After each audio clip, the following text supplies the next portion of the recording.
They shoved a gun into my wife's side in broad daylight and told her to get on her knees like a criminal. Not in an alley, not during a crime, but in front of our own house, under the excuse of HOA rules. Our neighbors watched from their porches. Phones were out. No one stepped in. The woman from the HOA stood there with a smug smile, pretending this was normal, pretending she had power over life and death. The men holding the guns wore fake security badges, loud voices, and zero fear of consequences. My wife looked terrified. Her hands were shaking. Her voice sounded small. But what none of them knew, not the HOA Karen, not the fake security, not even the crowd recording, was that the woman they had at gunpoint was a police captain trained to face worse than this.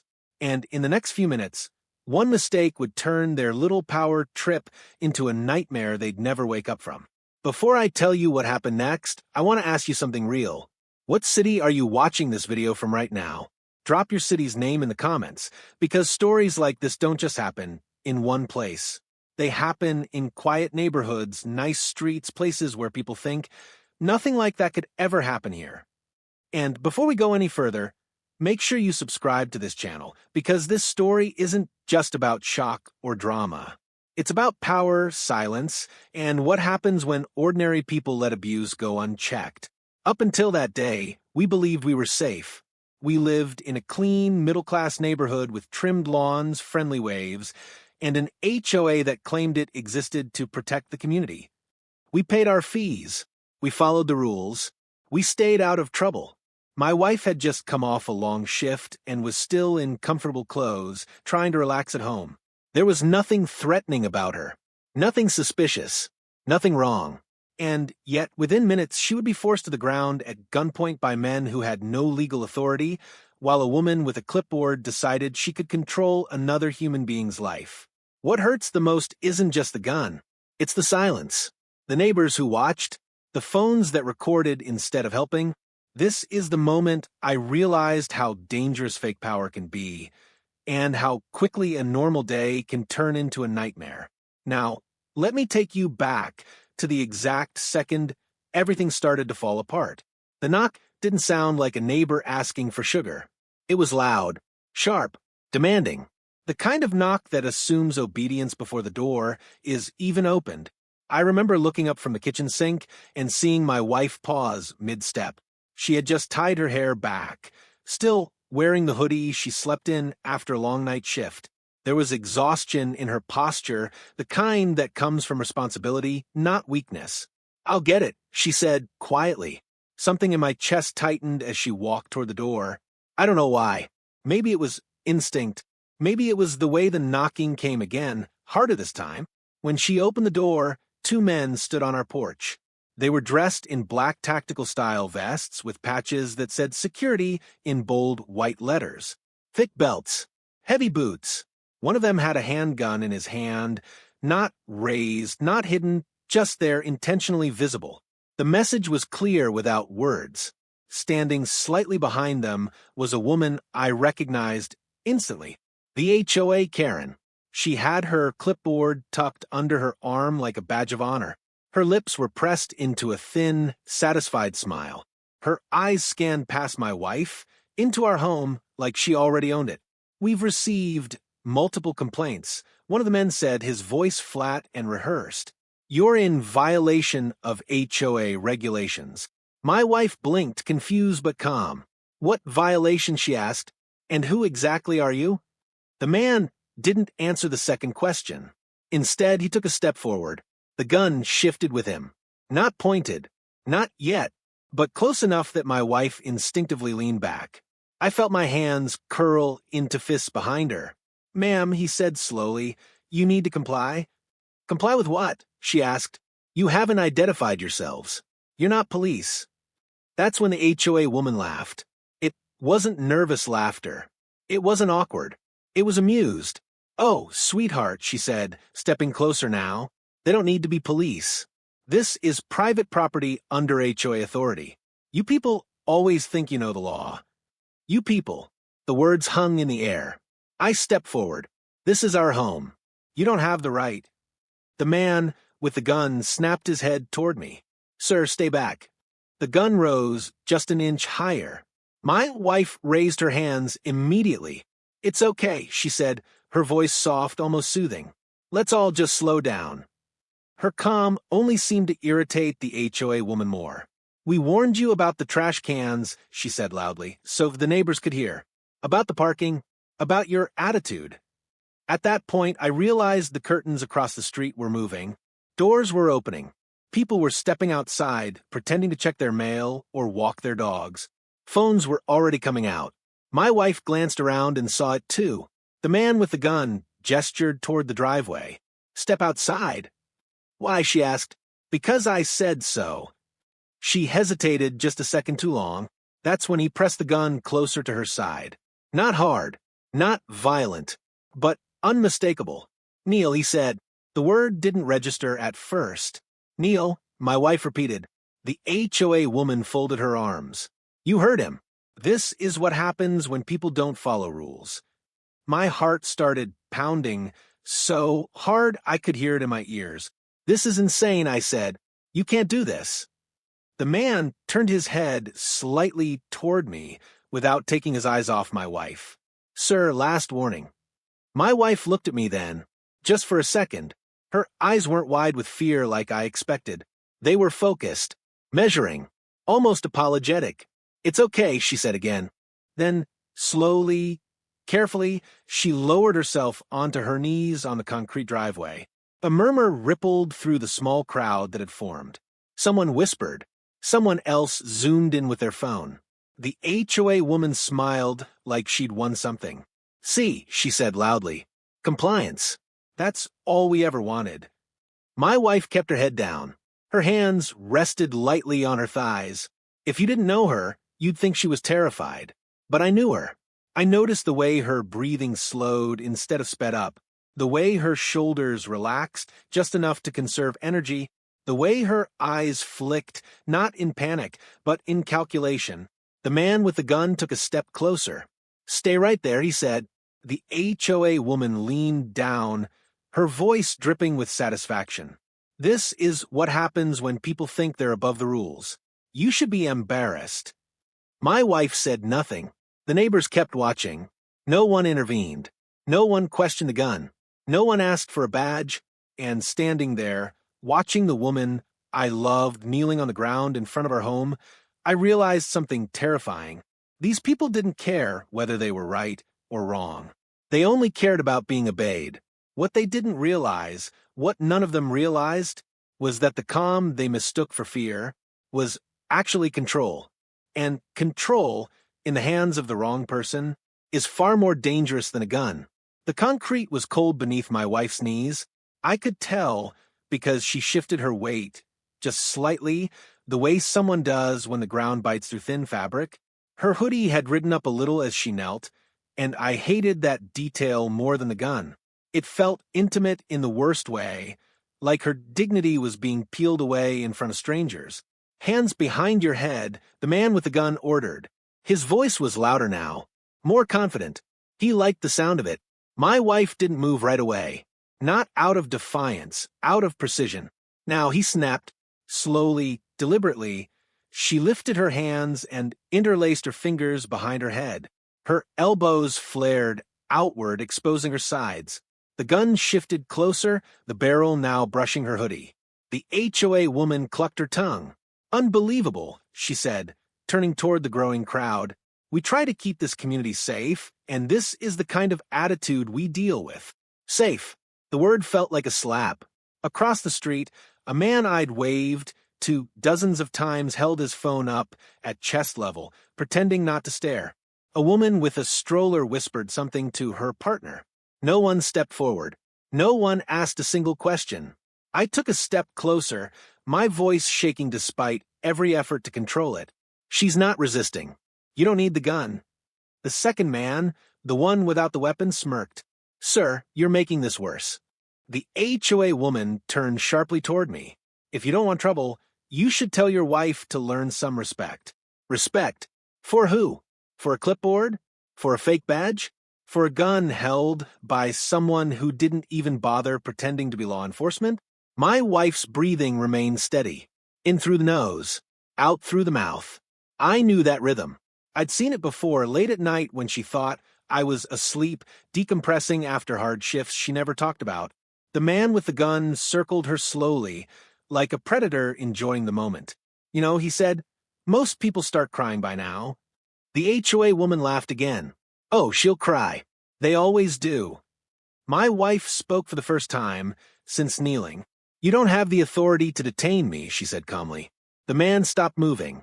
Excuse me? You heard me, she replied, her tone even controlled. You're impersonating security with no legal jurisdiction. What you're doing is a felony.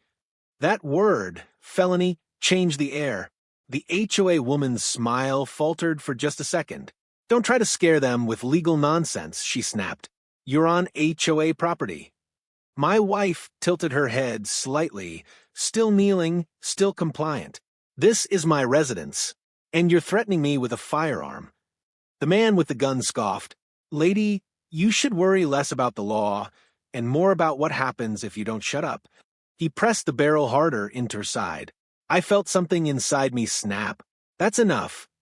I shouted. Instantly, every head turned toward me. The gun swung, not fully, but enough that I froze. The man's eyes locked onto mine. You want to join her on the ground? My wife spoke again, sharper this time. Leave him out of this. The HOA woman leaned down close to my wife's face. You don't get to give orders anymore. For a brief moment, I saw something flicker in my wife's eyes. Not fear. Recognition. She glanced at the second man's belt, the cheap holster, the loose strap. She noticed the first man's stance, too wide, untrained. She noticed the crowd's distance, the exits. The HOA woman stood up and turned to the neighbors. This is exactly why we hired private security, she announced. Some people don't understand boundaries. Private security. No logo. No license numbers. No paperwork. Just guns and confidence. My wife inhaled slowly, then said something that made the man with the gun laugh. You're holding that wrong, she said. What did you say? He asked. If you fire from that angle, she continued, still kneeling, you'll dislocate your wrist. Your stance is off. The laughter died instantly. The man's face hardened. You think this is funny? No, she replied. I think you're dangerous. The HOA woman scoffed. Enough of this. Cuff her. The second man stepped forward, pulling out zip tie restraints. That's when my wife finally looked scared. Not for herself, for what they were about to force her to do. As the man reached for her arms, she spoke one last time, her voice low but unmistakably firm. You have one chance, she said. Walk away. The man with the gun laughed nervously. Or what? She lifted her head and looked straight at him. Or, this becomes a very bad day for all of you. The HOA woman rolled her eyes. Empty threats. But the crowd had gone silent, because something had changed. The woman on her knees no longer looked powerless. She looked patient, and patience, when mixed with training, is the most dangerous thing in the world. For a few long seconds, no one moved. The zip tie restraints dangled from the second man's hand, half open, forgotten. The man with the gun shifted his weight, suddenly unsure of his footing. Even the HOA woman stopped talking, her mouth slightly open, as if she'd just realized she might have gone too far, but not yet willing to admit it. My wife remained on her knees. From the outside, she still looked vulnerable. Hands behind her head lowered just enough to appear defeated. Anyone watching from a distance would have thought she was seconds away from breaking, but I was close enough to see what others couldn't. Her breathing was steady, her shoulders weren't slumped, her body wasn't tense with fear, it was coiled with restraint. She was thinking. The man with the zip ties cleared his throat. Boss, he said quietly to the one with the gun, maybe we should. Shut up, the gunman snapped, though his voice cracked just a little. She's bluffing. The HOA woman straightened her blazer, annoyed. This is ridiculous, she said. She's trying to intimidate you. Don't let her. My wife spoke again, her tone calm but different now, less pleading, more instructional. You're not licensed, she said. Neither of you. Your vests are generic. Your firearm isn't registered to a security company. And you, she glanced briefly at the second man, don't know how to apply restraints safely. The second man froze. How would you know that? He asked. She didn't answer right away. Instead, she slowly lowered her hands from behind her head and rested them on her thighs. The gun jerked forward in response. Hey, the gunman barked. I didn't say you could move. I'm not resisting, she said evenly. I'm adjusting my posture. If you shoot me for that, every witness here will see it. She lifted her eyes then, not to the gun, not to the HOA woman, but to the neighbors, to the phones, to the people who had been silent. You're all recording, she said loudly. Good. Keep recording. The HOA woman's face flushed. Don't talk to them. My wife ignored her. You're watching armed men threaten an unarmed woman on her own property, she continued. Ask yourselves why. A ripple moved through the crowd. Someone lowered their phone slightly. Someone else whispered, this doesn't feel right. The man with the gun tightened his grip. You need to shut up, he said. Right now. My wife nodded once. That's the problem, she replied. You think silence is control.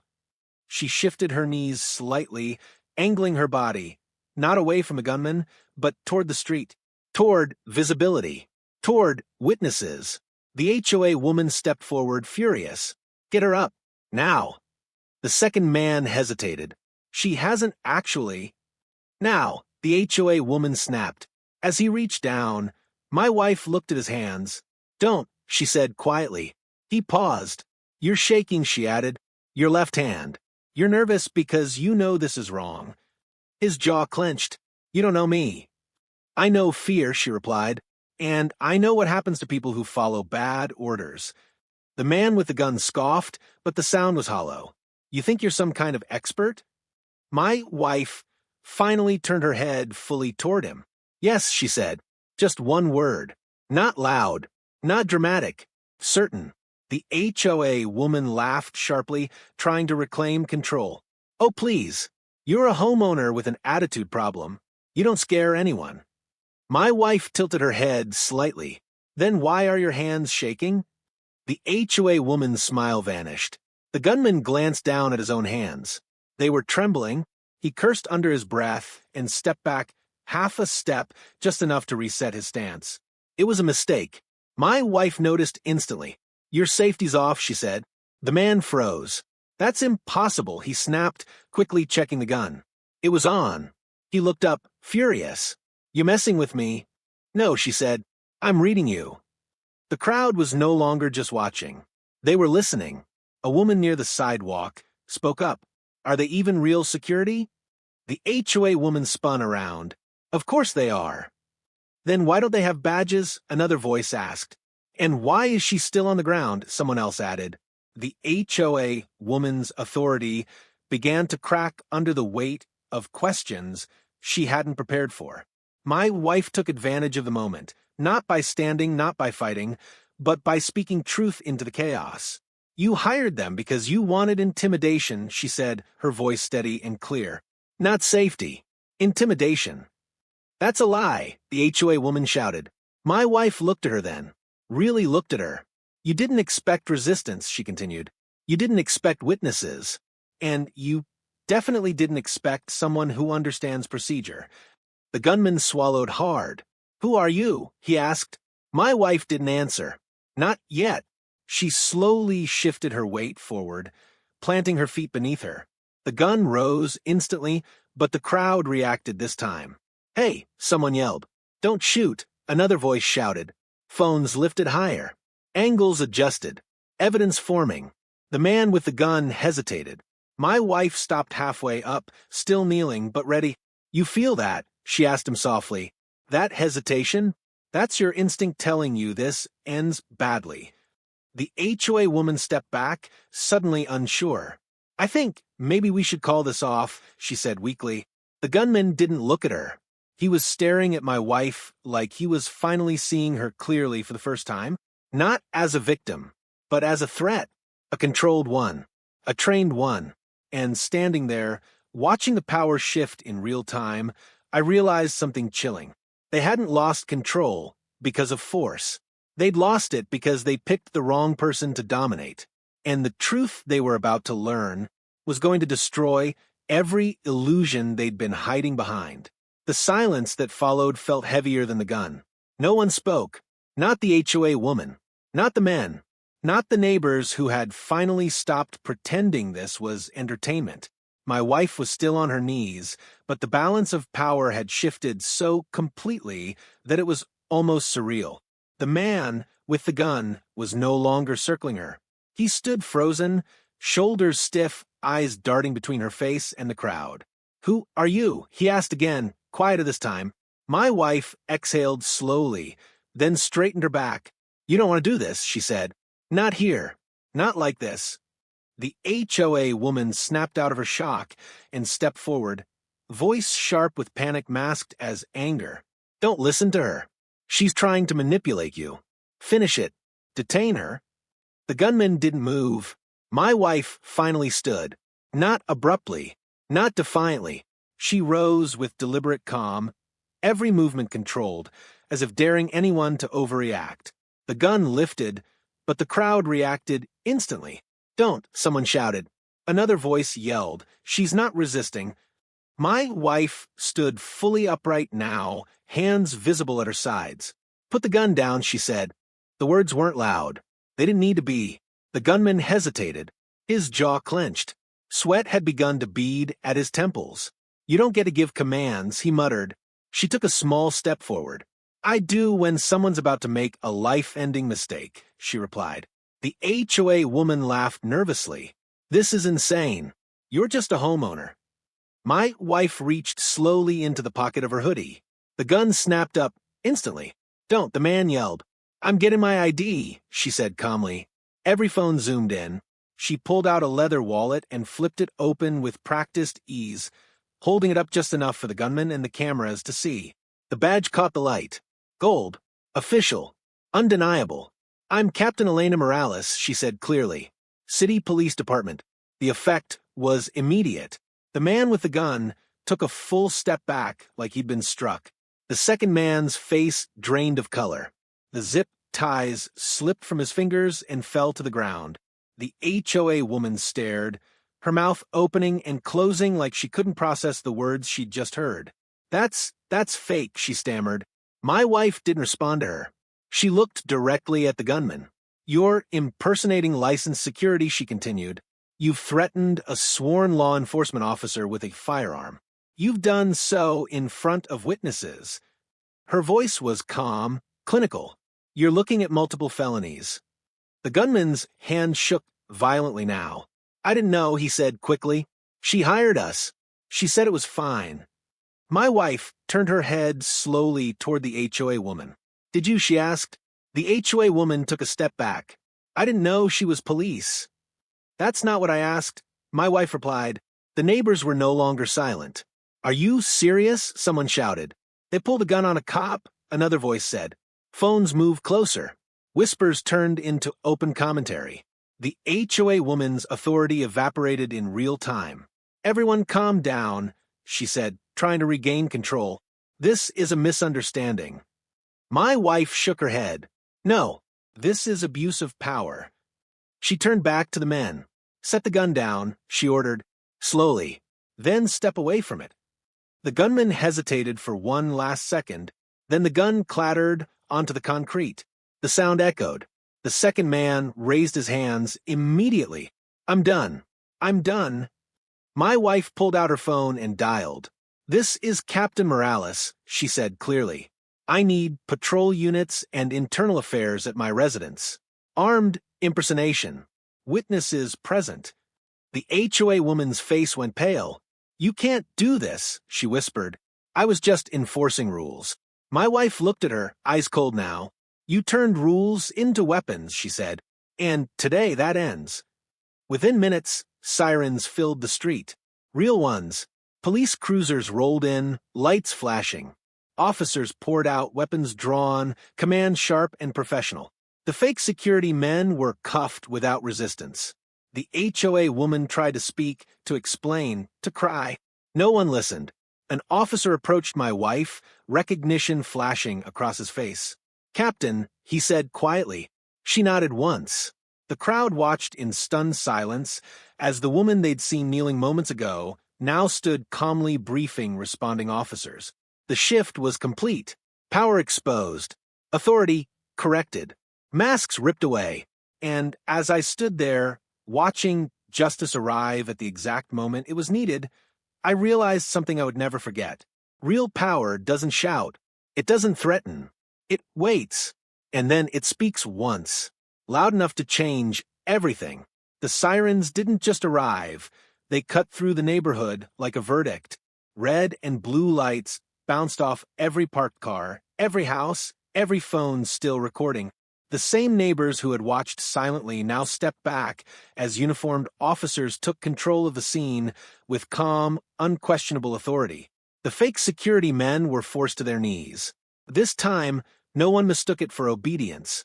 Their hands were cuffed behind their backs with real steel, not zip ties bought online.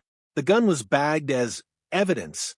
The cheap tactical vests were ripped open, exposing nothing underneath. No license numbers, no company credentials, no legitimacy. The HOA woman stood frozen on the edge of the driveway. Her clipboard had slipped from her hands and lay on the ground, pages scattered like useless paperwork. The woman who had barked orders minutes earlier now looked small, uncertain, fragile. An officer approached her. "Ma'am, turn around and place your hands behind your back." She laughed nervously. "This is ridiculous. I didn't do anything illegal." The officer didn't react. "I said turn around." Her smile collapsed. "This is a misunderstanding," she said louder, as if volume could rewrite reality. "They were hired for community enforcement." The officer glanced toward my wife, who was calmly giving a statement to a supervisor. "Community enforcement doesn't include firearms," he replied. The cuffs clicked shut around the HOA woman's wrists. The sound was quiet, final. A murmur rippled through the crowd, disbelief, shock, shame.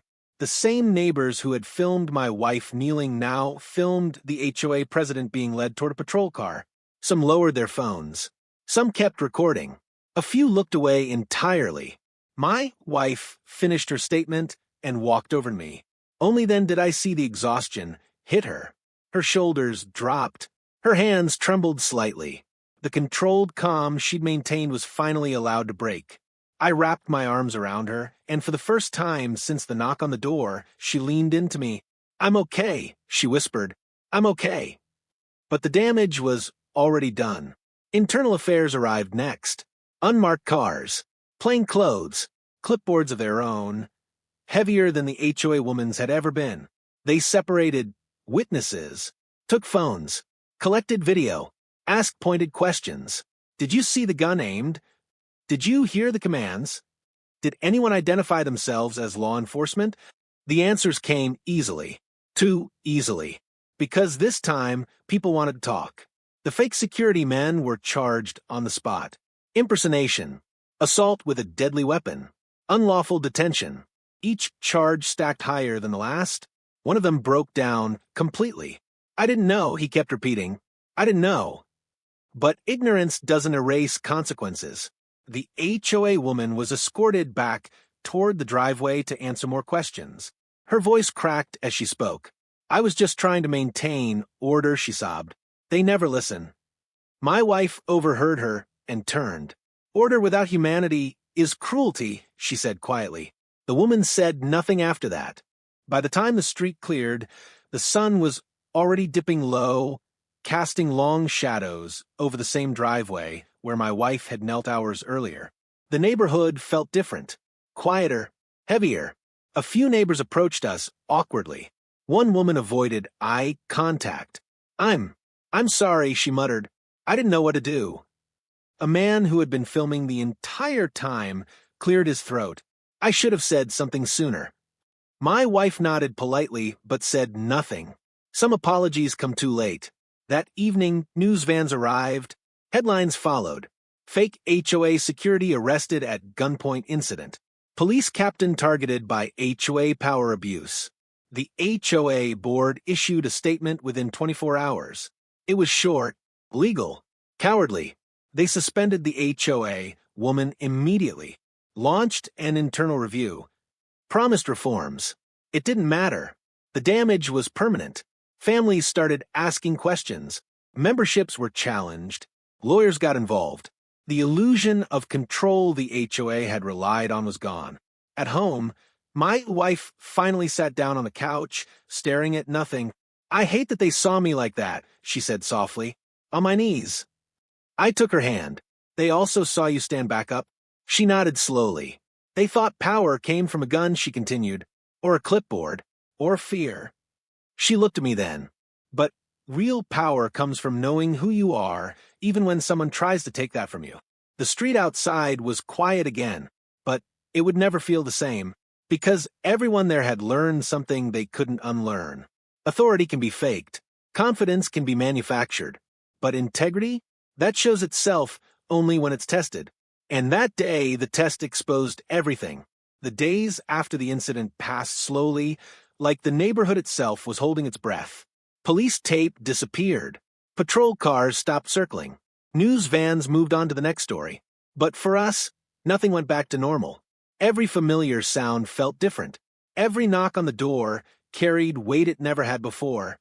My wife didn't go back to work right away. Not because she was afraid, but because the department insisted.